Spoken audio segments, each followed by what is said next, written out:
NDTV India के इस खास शो देश प्रदेश में आपका स्वागत है। मैं हूं शारिक खान। यूपी के प्रयागराज में इफ्को के प्लांट में बड़ा हादसा हुआ है। यूरिया बनाने वाले प्लांट में देर रात अमोनिया गैस रिसाव से हड़कंप मच गया। इस हादसे में 2 अफसरों की मौत हो गई। गैस रिसाव की चपेट में आकर 2 दर्जन कर्मचारी बीमार हो गए। इन सभी को अस्पताल में भर्ती कराया गया है। बीमार कर्मचारियों में कई की हालत नाजुक बताई जा रही है। इस हादसे में प्लांट के असिस्टेंट मैनेजर बीपी सिंह और डिप्टी मैनेजर अभिनंदन की मौत हो गई है। अमोनिया में प्लंजर रहता है, वो प्लंजर टूट गया, जिसके कारण वो जो आसपास जितनी भी अमोनिया थी वो लीक कर गई और अगल बगल में जितने भी एम्प्लॉय थे वो अफेक्टेड हो गए। अफेक्टेड होने के बाद क्या कहते हैं, जैसे ही उनको मतलब हम लोग को पता चला, तुरंत फायर एंड सेफ्टी से हम लोग के लोग सब पहुंच गए, सिक्योरिटी के लोग पहुंच गए। इलाहाबाद रेफर 8 लोग को किया गया, जिसमें से 2 लोग की डेथ हो गई। पश्चिम बंगाल की ममता सरकार की कैबिनेट बैठक में 4 मंत्री नहीं पहुंचे। विधानसभा चुनाव के पहले बैठक में मंत्रियों के ना पहुंचने पर सवाल उठने लगे तो 4 में से 3 मंत्रियों ने मौजूद ना होने की वजह बता दी। लेकिन अब सबकी नजर वन मंत्री राजीव बनर्जी पर है, जो पिछले कुछ दिनों से ऐसे बयान देते नजर आए हैं जो सरकार और पार्टी को परेशानी में डालते हैं। माना जा रहा है कि बीजेपी उन्हें अपने खेमे में शामिल करने की कोशिश कर रही है।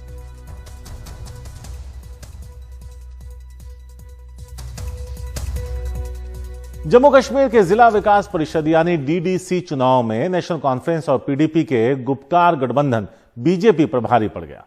बीजेपी ने इस चुनाव में पूरा जोर लगाया था। बीजेपी के कई बड़े नेता और मंत्री चुनाव प्रचार के लिए जम्मू कश्मीर पहुंचे, लेकिन गुपकार गठबंधन ने अच्छा प्रदर्शन किया।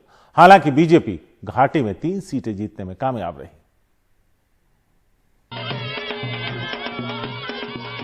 अनुच्छेद 370 खत्म किए जाने के बाद जम्मू कश्मीर में हुए पहले चुनावों में गुपकार गठबंधन की बड़ी जीत। गठबंधन के नेता जो प्रचार के दौरान पूरी तरह गायब रहे, उनका दावा है कि ये नतीजे अनुच्छेद 370 खत्म किए जाने के खिलाफ जनता का फैसला है। इन नेताओं की दलील है कि नतीजों ने उनके रुख को सही साबित किया है और केंद्र सरकार को पिछले साल 5 अगस्त को लिए फैसलों को वापस लेना चाहिए। राज्य के 20 जिलों की 280 सीटों पर चुनाव हुए। गुपकार गठबंधन और कांग्रेस 13 जिला परिषदों में अधिकतर सीटों पर जीत रही हैं। उधर बीजेपी और उसके सहयोगियों को 6 जिलों में जीत मिली है। अपने तरफ से, अपनी पार्टी के तरफ से, इस अलायंस के तरफ से उन तमाम वोटरों का शुक्रिया करूंगा जिन्होंने हमें वोट दिया, बल्कि उनका भी शुक्रिया करूंगा जिन्होंने हमें वोट नहीं दिया लेकिन जिन्होंने इस सिलसिले में हिस्सा लिया। इन नतीजों के बावजूद गुपकार रोड पर कोई जश्न नहीं हुआ। राज्य के 3 पूर्व मुख्यमंत्रियों फारूक अब्दुल्ला, उमर अब्दुल्ला और महबूबा मुफ्ती के घर इसी रोड पर हैं। इनमें से किसी भी नेता ने अपने उम्मीदवारों के लिए चुनाव प्रचार नहीं किया। उनका आरोप है कि उनके उम्मीदवारों को सुरक्षा घेरे में सीमित कर प्रचार नहीं करने दिया गया। उधर सरकार ने इस आरोप का खंडन कर दिया। लेकिन जब 8 चरणों में हुए इन चुनावों के लिए वोट पड़ने शुरू हुए तो साफ हो गया कि बीजेपी के हाई वोल्टेज प्रचार पर विपक्षियों का शांत प्रचार हावी रहा। बीजेपी नेता अनुराग ठाकुर ने इसे लोकतंत्र की जीत बताया है। निष्पक्ष चुनाव हुआ है। डराने का प्रयास किया गया, धमकाने का प्रयास किया गया, लेकिन लोगों ने बढ़ चढ़कर भाग लिया। ये लोकतंत्र की जीत है। आज का वर्डिक्ट, आज का वोट बिल्कुल साफ है। हमने अलग मुद्दों पे इलेक्शन लड़ा नहीं। हमने तो सिर्फ कहा कि हम पीपल्स अलायंस हैं, हम 5 अगस्त 2019 की मुखालफत करते हैं और उसके बुनियाद पे हमें वोट मिले। इसका क्या मतलब निकाला जाए कि जम्मू कश्मीर की आवाम जो है वो 5 अगस्त 2019 को नहीं मानती। बीजेपी ने अपनी अधिकतर सीटें हिंदू बहुल जम्मू, कठुआ, सांबा और उधमपुर जिलों में जीती। कश्मीर घाटी में बीजेपी को सिर्फ 3 ही सीटें मिल पाईं। जिन हालात में ये इलेक्शन हुए, नतीजे किसी की हार जीत से ज्यादा काफी मायने रखते हैं। इसीलिए अपोजिशन का ये कहना है कि केंद्र सरकार को अब लोगों की आवाज सुननी चाहिए और उन्होंने अपना फैसला सुनाया है कि उन्हें 5 अगस्त 2019 का फैसला मंजूर नहीं है। कुल मिला के जम्मू कश्मीर में जो 20 जिले हैं उनमें 13 जिलों में गुपकार अलायंस और कांग्रेस की डिस्ट्रिक्ट काउंसिल्स बन सकती है, जबकि 5 जिलों में बीजेपी की काउंसिल्स बन सकती है और 2 जिलों में आज़ाद उम्मीदवारों का, इंडिपेंडेंट्स का की ज़्यादा तादाद है, इसलिए वो किसी भी साइड जा सकती हैं। श्रीनगर से नज़ीर मसूदी, एनडीटीवी इंडिया के लिए। बिहार में इस साल धान की ही नहीं सब्जी की खेती करने वाले किसानों को भी भारी मुश्किलों का सामना करना पड़ रहा है। पूर्णिया से पंकज भारती ने कुछ ऐसे किसानों से बातचीत की जिन्होंने गोभी या मूली की खेती की और इस बार उन्हें काफी नुकसान उठाना पड़ा।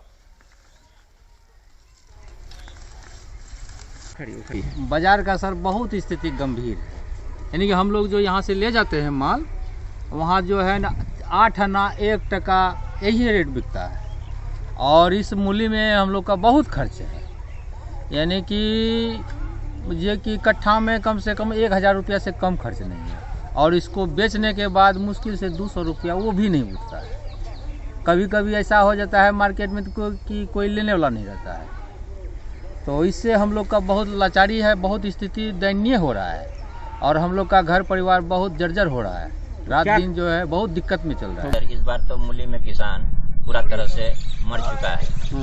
1 किलो मूली यहाँ से मार्केट ले जाने में कम से कम 2 रुपया किलो खर्च बैठता है, वहाँ जाके 1 रुपया किलो मूली हम लोग मार्केट में देते हैं। किसी दिन ऐसा हालत हो जाता है कि इसको छोड़ के भी भागना पड़ता है, ऐसा मार्केट का स्थिति है। ये कि आप तो खेती करते हैं मूली की, क्या किए मूली का, कैसे किए, क्या रेट मिल रहा है बाजार में? मूली का खेती तो किए लेकिन मूली में फायदा नहीं हुआ। 1 रुपया किलो बेचना पड़ता था, इसीलिए नहीं बेचे, सब गाय को खिला दिए, लोगों को बांट दिए। फैक्ट्री में जो सामान बनता है सबके पॉकेट पर मूल्य लिखा रहता है और किसान का खेत ही फैक्ट्री है, तो हमारे सामान का मूल्य क्यों नहीं लिखा जाएगा? कौन सरकार है ये, कैसा सरकार है ये, कौन प्रधानमंत्री है, कौन मुख्यमंत्री है? लाइए हमारे नज़दीक बोला के, तब कहेंगे। घर बैठे कागज पर कलम, जमीन पर कुछ नहीं। कृषि कानूनों के विरोध में आंदोलन कर रहे किसानों के समर्थन में मंगलवार को पप्पू यादव की जन अधिकार पार्टी द्वारा निकाले गए किसान न्याय मार्च में जमकर हंगामा हुआ। पप्पू यादव के किसान न्याय मार्च को पुलिस ने रोका तो हंगामा हो गया।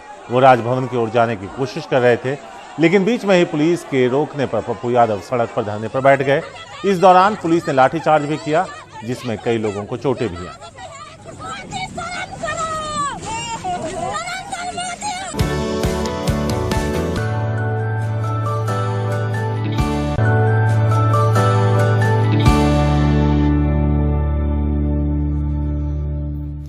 सरकारें बातें बड़ी बड़ी करती हैं, लेकिन अगर हम उनके रवैये की बात करें तो सरकार चाहे किसी भी पार्टी की हो, रवैया एक जैसा होता है। और सरकार की उदासीनता और की वजह से क्या कुछ हुआ है वो खबर बताते हैं। अमृतसर नगर निगम में चिकित्सा अधिकारी डॉक्टर सोनिया वर्मा ने सोमवार को कथित तौर पर आत्महत्या कर ली। बताया जा रहा है कि वो सरकार द्वारा दिवंगत पति की मृत्यु के बाद सरकार द्वारा बकाया नहीं जारी करने से निराश थी। उनके पति डॉक्टर अरुण शर्मा सिविल अस्पताल में वरिष्ठ चिकित्सा अधिकारी थे, जिनकी कोरोना के इलाज के दौरान 30 अगस्त को मौत हो गई थी। डॉक्टर सोनिया का एक बेटा और बेटी भी है।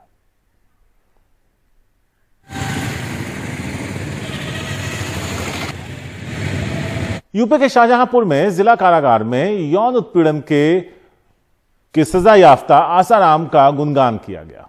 फोटो का बैनर लगाकर जेल में सत्संग किया गया, साथ ही कैदियों को कंबल बांटे गए, जिसका वीडियो सोशल मीडिया पर वायरल हो रहा है। यहां तक कि प्रेस नोट में भी आसाराम नाम का जिक्र जेल प्रशासन ने किया है। वहीं जेल अधीक्षक इस कार्यक्रम को सिरे से नकार रहे हैं। कर्नाटक में 138 लोगों की तलाश की जा रही है, जो बीते 15 दिनों में विदेश से लौटे हैं। इन लोगों ने अपना आरटी-पीसीआर टेस्ट की रिपोर्ट जमा नहीं करवाया है, लेकिन राज्य में अभी रात का कर्फ्यू नहीं लगने जा रहा। यह जानकारी मुख्यमंत्री ने खुद दी। ब्रिटेन में कोरोना का नया स्ट्रेन मिलने के बाद कई राज्य एहतियात बरत रहे हैं। 7 दिसंबर से अब तक तकरीबन 600 यात्री यूरोप से कर्नाटक आए। इनमें से उन 138 यात्रियों को तलाशा जा रहा है जिन्होंने आरटी-पीसीआर टेस्ट की रिपोर्ट हवाई अड्डे पर नहीं सौंपी। हालांकि सभी 600 यात्रियों की जांच होगी और सरकार ने लक्षण दिखने पर खुद को क्वारंटीन करने की सलाह दी है। All these people are tracked down using the civil aviation. हम जल्द ही उन सबों को ढूंढ लेंगे और हम इसको प्रायोरिटी दे रहे हैं। जो प्रोटोकॉल है उसका पूरी तरह से पालन किया जाएगा ताकि ये आगे न फैल पाए। What we followed initially will also be the same for this. 7 दिसंबर से अब तक यूरोप से आने वाले सभी यात्रियों को RT-PCR टेस्ट करवाना ही होगा। जिनकी रिपोर्ट पॉजिटिव आएगी उन्हें सरकारी क्वारंटीन फैसिलिटी में जाना होगा। क्रिसमस और नए साल के सार्वजनिक जश्न पर रोक होगी। हालांकि रात का कर्फ्यू फिलहाल नहीं लगाया जाएगा। नाइट कर्फ्यू है इधर सर? नहीं, रात भर कर्फ्यू की फिलहाल संभावना नहीं है। पिछले 1 महीने से कर्नाटक में कोरोना काफी नियंत्रित है और इस हफ्ते की शुरुआत में 600 से भी कम नए मामले सामने आए। इससे सरकार खुश है, लेकिन सेकेंड वेव की आशंका परेशान भी कर रही है। बेंगलुरु से निहाल किदवई, NDTV इंडिया।